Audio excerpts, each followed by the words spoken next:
So the last few minutes that I have, I want to talk about education itself. And in the way to think about education is that successes in your field are broadly diffuse and usually only partial. Okay? This is a very frustrating thing. In one memorable meeting that I had, one of the ways that a participant declared it, this was about education, said there's 10,000 innovation candidates already out there in the world of innovation, and maybe 5 of them could scale. And that is an extremely important place for us to start in our deliberations and our conversations over the next couple days. There are some serious problems about getting it to work systemically. The system, as Matt pointed out, is dysfunctional. On the other hand, there's very exciting things that we see emerging. But I want to show you something that was developed with and for the Stupski Foundation.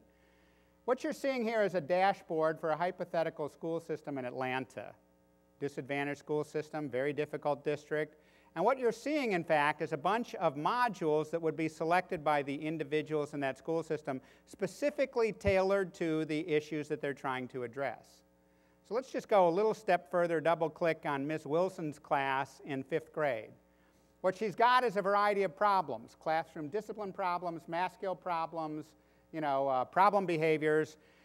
Going through a catalog not dissimilar from the iTunes Music Store, she finds modules that have been created by other dedicated teachers.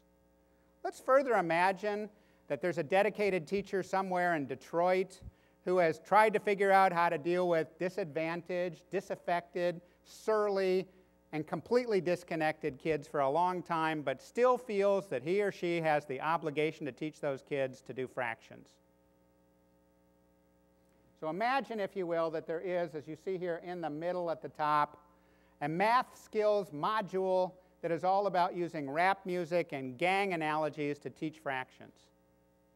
Imagine further that there's 1,727 schools using it, and it's got a 4-star rating. Poor Ms. Wilson, just frustrated beyond belief about her math lesson for tomorrow morning, sees this in a catalog.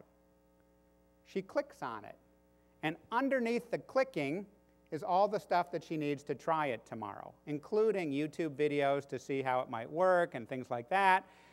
If, in fact, she starts to use these things, over time she can also use them with light indicators to tell her how she's doing against the specific performance goals that she had. And finally, what I would like to believe is that in such a world, the dedicated teacher in Detroit that invented this module that turned out to be so popular should be visited by the member of the United States Postal Service, let's say in May of every year, and should be presented with a check for, let's say, $31,500 for the royalties for the module that she spent 15 years developing and perfecting and sharing for no other reason than that she found it worked with her students. Furthermore, when she retires, those royalty checks can keep coming to her as long as people keep using her module. What if, ladies and gentlemen, we trusted the talent? What if we learned to change the pace of innovation, the vectors of innovation, the nature of innovation, and learned from the world where these things are happening at very rapid speeds? I'm not emotionally attached to this specific idea.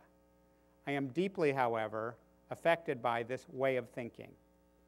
And I'm extremely encouraged by the fact that 400 people will arrive in Chicago for 3 days, committed to being catalytic agents to change the nature of innovation in this industry, the pace of innovation in this industry, the locus of innovation in this industry, and the vectors of innovation. It's not working by using centralized control. We're going to have to trust the talent.